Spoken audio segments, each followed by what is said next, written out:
First of all, let's turn to you, Mr. Sam Rainsy of the Cambodian National Rescue Party. You're experiencing all this debate between autocracy and democracy. You're at the very edge of it, I would say, at the front lines. How have you experienced it?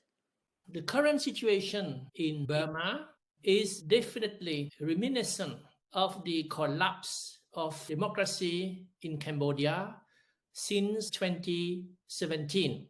Following consecutive electoral successes achieved by the opposition, represented by the CNRP, those election success did shake and threaten seriously the Hun Sen regime. We saw Hun Sen make a constitutional coup. It's different from Burma, where there is a military coup. But the constitutional coup that Hun Sen made in 2017 has the same result as a military coup.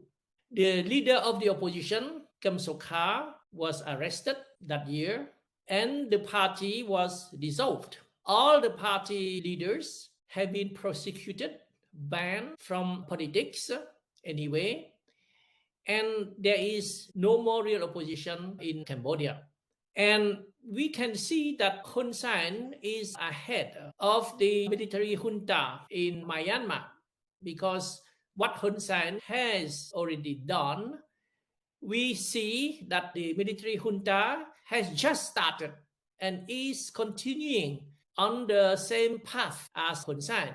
When Aung San Suu Kyi party is dissolved, when there is a sham election with the ruling party taking up all the seats without the participation of the real opposition, the only credible opposition, this kind of result must be expected, then Myanmar will be exactly in the same situation as Cambodia now. Actually, it is no surprise. It should be no surprise because dictatorship means absolute power. And absolute power, by definition, cannot be shared. There should be no illusion that dictators would allow any participation from Democrats in any government. Impossible. Therefore, they have to eliminate the opposition by one way or another, either through a constitutional coup, as Hun Sen made, or a military coup, as the military junta made. But I am still hopeful that the truth will prevail and nobody will be fooled by any facade of democracy. We should start by recognizing the fact that, as I have just said, dictatorship, they need and they will do whatever they can to have absolute power, which cannot be shared. Therefore, all Democrats in the region from Myanmar, also from Thailand, from Cambodia, from Malaysia, from Indonesia, from the Philippines, countries where there are democratic force, noticeable democratic force, we should work together to cooperate. We should not allow dictators to cooperate among themselves. Look at Hun Sen now. It is clear that Hun Sen wants to protect the military junta. Hun Sen has received the foreign minister from the military junta in Phnom Penh. And Hun Sen is going to visit Myanmar as if there is business as usual. Hun Sen wants to normalize the situation in Myanmar. His objective is to bring the leadership of Myanmar back to international fora, including summit meeting within ASEAN and with the rest of the world.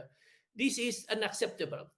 This is very sad, very dangerous that Cambodia has become the chair of ASEAN and Hun Sen is using his position to try to legitimize the military junta after the coup. This is unacceptable.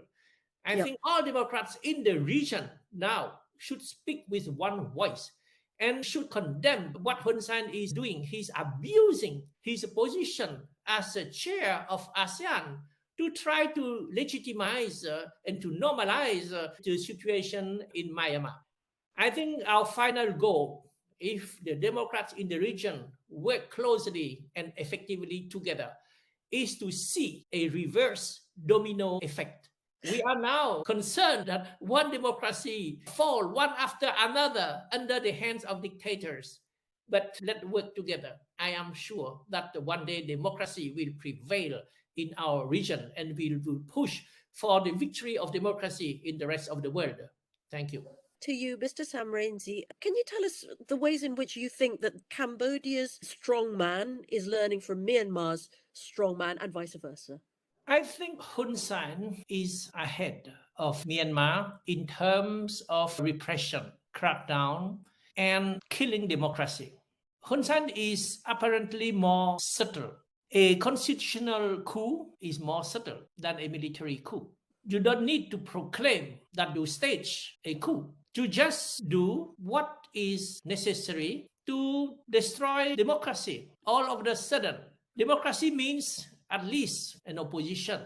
If you destroy the opposition, there is only one party, the ruling party, and one party state. This is the definition of autocracy, of a dictatorship.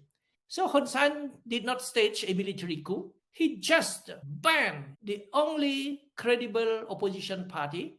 He confiscated all the positions that the opposition won through elections. He banned opposition leaders from politics, and he organized an election without the participation of the opposition, and then he secured all the seats at the National Assembly. So this is a fact, and you cannot even pretend that there is a facade of democracy. There are not even any facade of democracy at all. Sam Rainsy, how can the international community support the pro-democracy movement in Cambodia? I think as for Burma, the international community should warn the Cambodian regime led by Hun Sen that any election without the participation of the opposition would not be legitimate, would not be recognized as election leading to a legitimate government. Elections are due soon. Yes, next year it will be local elections, but more importantly, in 2023 will be national election. And national election, they will elect a government. So those elections will not be legitimate and should not be recognized as such. So the international community should warn that don't play with such kind of election. We will not be fooled by this facade of democracy with fake elections. I think it's very important to point out that Southeast Asia is geographically, geopolitically at the very center of a fight between autocracy and democracy, in the sense that there are borders with China. What do you think is the answer, Sam Rainsy? Under Hun Sen, Cambodia is irreversibly under the control of China. I think the West should not have illusion that they can bring Cambodia, as long as it is under Hun Sen, back to the path of democracy. Impossible. And China will not leave Cambodia that easily. Cambodia occupies a very strategic position. And Cambodia has already become a military outpost for China to lead its aggressive policy against neighboring countries. And Hun Sen desperately needs China support, especially financial support. Cambodian economy has collapsed. Without the financial support from China, the Hun Sen regime itself will collapse. So when I hear some countries say that we cannot leave Hun Sen alone, we must help Hun Sen in order to make him distance himself from China, it is an illusion. No other country can spend as much money to buy everything in Cambodia. The whole Cambodian economy is under China's control. So the conclusion is clear. The crisis in Cambodia is not only a Cambodian crisis. It is a regional crisis and even a world crisis, with China expanding surely and using Cambodia as an outpost to move further. We have to react accordingly. What do you think about the risk that Cambodian Prime Minister Hun Sen is facing, Sam Rainsy, of a repeat of what happened in 2012, when it was unable to reach a final agreement among the leaders of ASEAN? I think this possibility is very real. You will see it not only with Myanmar, but with the dispute in the South China Sea. Because Hun Sen has always been supporting China on any issue that is important to China. The South China Sea, yes, and I think more and more when it comes to helping a dictatorship. Because China has found natural allies in any totalitarian country with Cambodia first, but I think it's in the logic that dictatorship in Myanmar will end up supporting China because when they are isolated from the rest of the world with sanctions, etc., they have to turn even closer to China. And this is not only a matter of support, but it is a logical, it is a rational in dictatorship helping each other.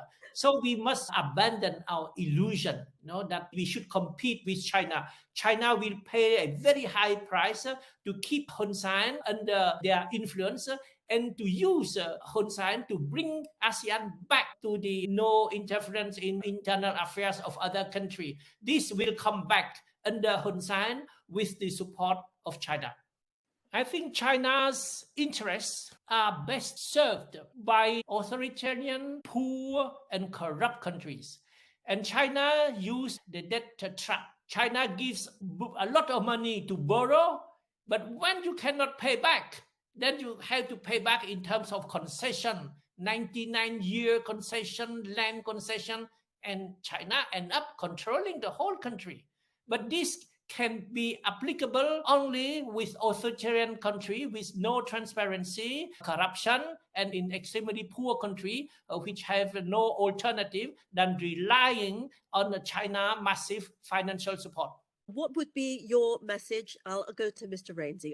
I would ask the international community, democratic powers, not to accept fait accompli. Dictators, they use fait accompli and they think that time will work in their favor. So democratic powers should not accept fait accompli as they should not compromise on principles. If you start to tolerate massive human rights violations, say, there will be improvement, we can negotiate with them in the future, I think this is illusion. The fait accompli in Cambodia with Hun Sen dissolving the only credible opposition party and what is happening in Myanmar now should never be accepted as a fait accompli. That they should be reversed.